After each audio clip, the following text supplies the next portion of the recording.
여러분, 혹시 성경을 처음 읽으려고 창세기부터 시작했다가 출애굽기를 지나 레위기에서 딱 멈춰버린 경험 있으신가요? 사실 엄청나게 많은 분들이 바로 이 레위기 앞에서 성경 읽기를 포기합니다. 제사 방법, 음식 규정, 피에 관한 이야기들, 읽다 보면 이게 대체 나랑 무슨 상관이지? 싶은 생각이 드는 거 저도 충분히 이해해요. 그런데요, 오늘 저랑 끝까지 함께 하시면 깜짝 놀라실 거예요. 레위기는 사실 3500년 전 하나님이 인간에게 건네신 아주 깊은 러브레터입니다. 어떻게 하면 너희가 나와 함께 살 수 있을까? 하는 질문에 대한 하나님의 진지하고 따뜻한 답변이거든요. 오늘 이 영상 하나로 레위기 27장 전체를 완전히 정복해드릴게요. 준비되셨나요? 함께 시작해봐요. 먼저 레위기가 어떤 책인지 배경부터 잡아드릴게요. 레위기는 구약 성경의 세 번째 책이에요. 영어로는 레바이티커스, 러비티커스라고 하는데 이 이름 자체가 레위 지파, 그러니까 제사장 가문과 관련된 책이라는 뜻이에요. 저자는 모세입니다. 시기는 지금으로부터 약 3500년 전 이스라엘 백성이 이집트에서 탈출한 직후예요. 배경을 잠깐 설명드릴게요. 이스라엘 백성은 430년간 이집트에서 노예로 살았어요. 그러다가 하나님의 기적으로 탈출에 성공하고 신의 광야에 도착합니다. 출애굽기 끝부분에서 하나님은 성막, 그러니까 하나님이 머무시는 천막 성전을 짓게 하셨어요. 그리고 레위기는 바로 그 성막이 완성된 직후부터 시작됩니다. 자, 이제 상상해보세요. 수백만 명의 사람들이 광야에 캠프를 치고 있어요. 그 한가운데에 하나님이 계시는 성막이 세워졌어요. 연기가 피어오르고 구름이 성막을 덮고 하나님의 임재가 실제로 그 자리에 있어요. 근데 문제가 생겼어요. 거룩하신 하나님과 죄인인 인간이 어떻게 함께 살 수 있을까요? 마치 태양 바로 옆에 종이를 갖다 대면 타버리는 것처럼 완전히 거룩하신 하나님 앞에 죄인이 그냥 나아가면 큰일이 나는 거예요. 그래서 하나님이 레위기를 통해 말씀하십니다. 걱정하지 마라. 내가 방법을 알려줄게. 그 방법이 바로 제사 제도예요. 레위기는 총 27장인데 크게 두 덩어리로 나눌 수 있어요. 한 장부터 16장까지는 어떻게 하나님께 나아갈 것인가에 대한 이야기고 17장부터 27장까지는 하나님 백성으로서 어떻게 살 것인가에 대한 이야기예요. 자, 이제 핵심 이야기들을 하나씩 풀어드릴게요. 첫 번째 핵심 이야기, 제사의 종류와 의미입니다. 레위기 1장부터 7장까지는 5가지 제사를 소개해요. 처음 읽으면 정말 생소하고 복잡하게 느껴지지만 사실 각 제사에는 아주 명확한 의미가 있어요. 첫째는 번제예요. 번제는 영어로 번트 오퍼링이라고 하는데 말 그대로 제물을 통째로 태워 하나님께 드리는 거예요. 소, 양, 비둘기 뭐든 괜찮아요. 핵심은 내 전부를 드린다는 헌신의 의미예요. 하나님, 저의 모든 것을 당신께 드립니다. 라는 선언이에요. 둘째는 소제예요. 고기가 아니라 곡식이나 빵으로 드리는 제사예요. 땀 흘려 일해서 얻은 수확물을 드리는 거니까 나의 일상과 노동을 하나님께 드린다는 의미가 있어요. 흥미로운 건 반드시 소금을 쳐야 했어요. 소금은 변하지 않는 언약의 상징이거든요. 셋째는 화목제예요. 이건 제일 따뜻한 제사예요. 하나님과 나, 그리고 이웃이 함께 음식을 나누는 잔치 같은 제사거든요. 제물의 일부는 하나님께, 일부는 제사장에게, 일부는 제사를 드린 사람이 가족과 함께 먹어요. 교제와 감사의 제사예요. 넷째는 속죄제예요. 실수로 죄를 지었을 때 용서를 구하는 제사예요. 여기서 중요한 의식이 있어요. 제물을 드리는 사람이 제물의 머리 위에 손을 얹어요. 이 동작이 정말 의미심장해요. 내 죄가 이 제물에게로 넘어가는 거예요. 내가 받아야 할 죄의 결과를 이 동물이 대신 받는 거죠. 이걸 신학 용어로 대속이라고 해요. 다섯째는 속건제예요. 속죄제와 비슷하지만 특히 남에게 피해를 입혔을 때 드리는 제사예요. 그리고 피해를 끼친 것에 5분의 1을 더해서 반드시 물어줘야 했어요.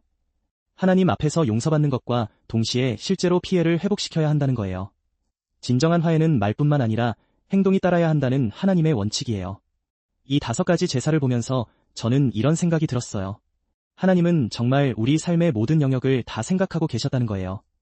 헌신할 때, 일상을 드릴 때, 함께 기뻐할 때, 용서받고 싶을 때, 관계를 회복하고 싶을 때, 그 모든 순간마다 하나님께 나아올 수 있는 길을 마련해 주신 거예요. 두 번째 핵심 이야기, 제사장 위임식입니다. 8장과 9장이에요. 드디어 제사장들이 공식적으로 임명되는 날이에요. 아론과 그의 네 아들, 나답, 아비후, 엘르아살, 이다말이 이스라엘 최초의 제사장으로 세워지는 역사적인 순간이에요. 모세는 회중 전체가 보는 앞에서 아론에게 제사장 옷을 입혀줘요.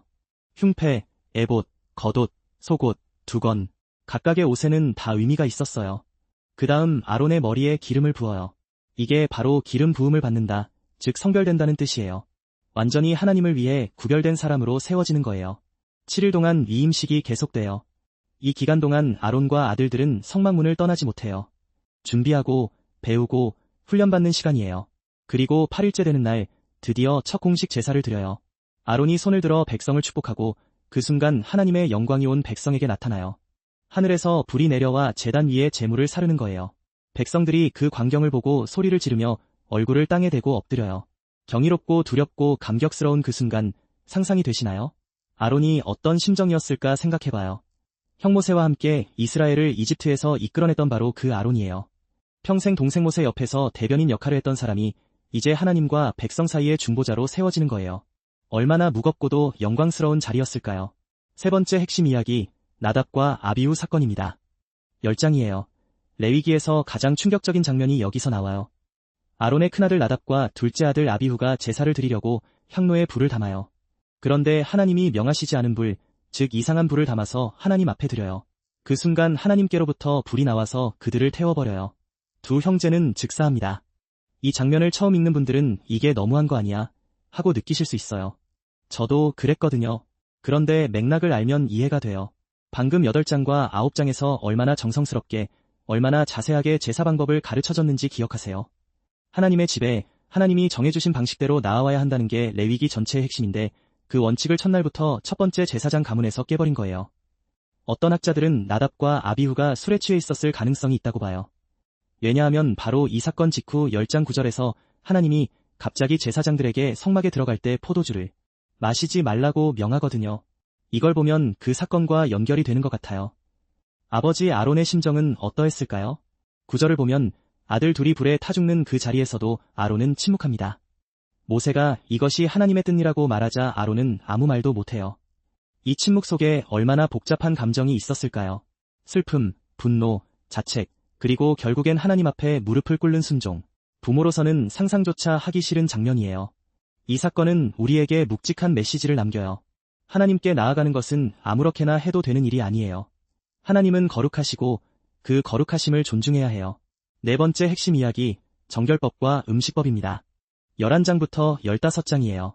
여기서 많은 분들이 이게 대체 뭐지? 하고 좀 당황하세요. 먹을 수 있는 동물 목록, 먹으면 안 되는 동물 목록, 피부병에 관한 규정, 출산 후 규정, 곰팡이에 관한 규정. 이게 다 나와요. 왜 이런 내용이 성경에 있을까요? 크게 두 가지 이유가 있어요. 첫째는 건강을 위한 이유예요. 돼지, 조개류 등의 지느러미가 없는 물고기들처럼 먹으면 안 된다는 음식들을 보면 실제로 세균 번식이 빠르거나 기생충 위험이 높은 것들이에요.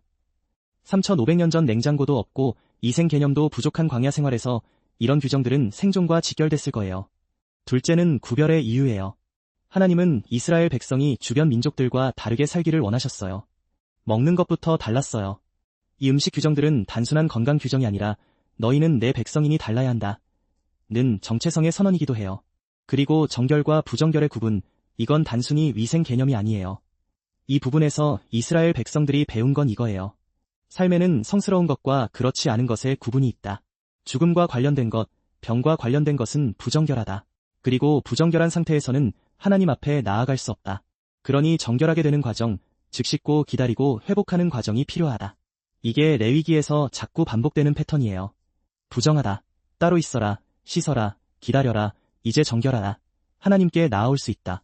이 패턴이 결국 뭘 말하는 거냐면 하나님은 우리가 어떤 상태에 있든 포기하지 않으신다는 거예요.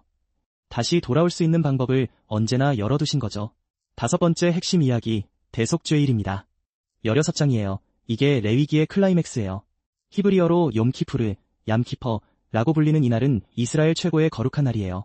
1년의 단 하루, 대제사장만 하나님의 지성소, 그러니까 하나님이 계시는 가장 깊은 방에 들어갈 수 있어요. 대제사장 아론이 이 날을 준비하는 과정을 보면 정말 숨이 막혀요. 먼저 자기 자신과 자기 가족을 위한 속죄제를 드려요. 아무리 대제사장이라도 자기 죄 먼저 처리해야 한다는 거예요. 그 다음 향을 피워요. 향기로운 연기가 지성소를 가득 채워야만 들어갈 수 있어요. 그 연기가 하나님의 영광을 가리는 역할을 해요. 죄인이 너무 직접적으로 하나님의 영광을 보면 살 수 없으니까요.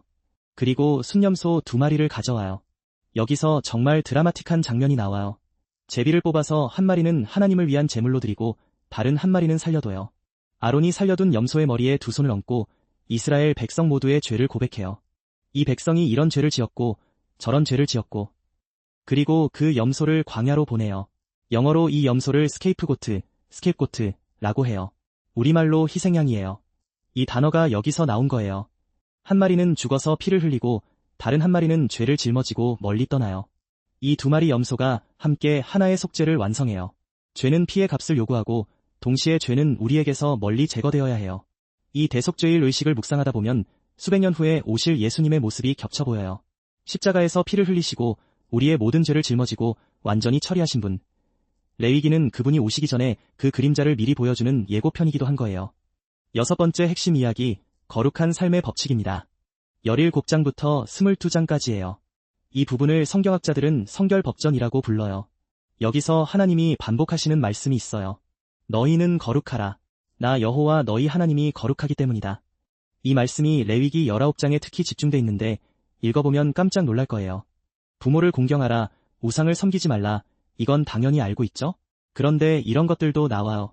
추수할 때 논바대, 구석까지 다 거두지 말라, 떨어진 것도 줍지 말라, 가난한 사람들과 나그네를 위해 남겨두라, 기먹은 사람을 저주하지 말라, 눈먼 사람 앞에 장애물을 놓지 말라, 재판할 때 가난한 자라고 봐주거나 부자라고 편들지 말라, 이웃을 내 몸처럼 사랑하라, 이웃을 내 몸처럼 사랑하라.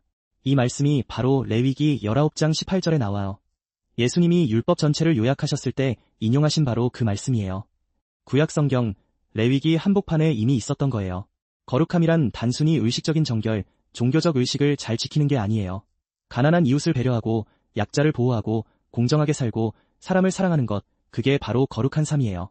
하나님이 그러시니까요. 20장에서 22장까지는 더 구체적인 성결의 규정들이 나와요. 특히 제사장들은 더 높은 수준의 거룩함이 요구됐어요. 더 많이 알수록, 더 높은 자리에 있을수록 더 많이 책임져야 한다는 원리예요. 7번째 핵심 이야기, 희년의 선포입니다. 23장부터 25장인데 오늘 특별히 25장의 희년에 집중해 볼게요. 희년은 정말 혁명적인 제도예요. 먼저 안식일이 있어요. 6일 일하고 하루 쉬어요. 그 다음 안식년이 있어요. 6년 동안 땅을 경작하고 7년째 되는 해에는 땅을 쉬게 해요. 씨를 뿌리지 않고 땅이 쉬게 두는 거예요. 그러면서 저절로 나는 것들은 가난한 사람들이 와서 먹을 수 있게 해요. 그리고 마침내 희년이에요. 7번의 안식년이 지나면 그 다음 해 50년째 되는 해가 희년이에요. 이 해에는 어마어마한 일들이 일어나요.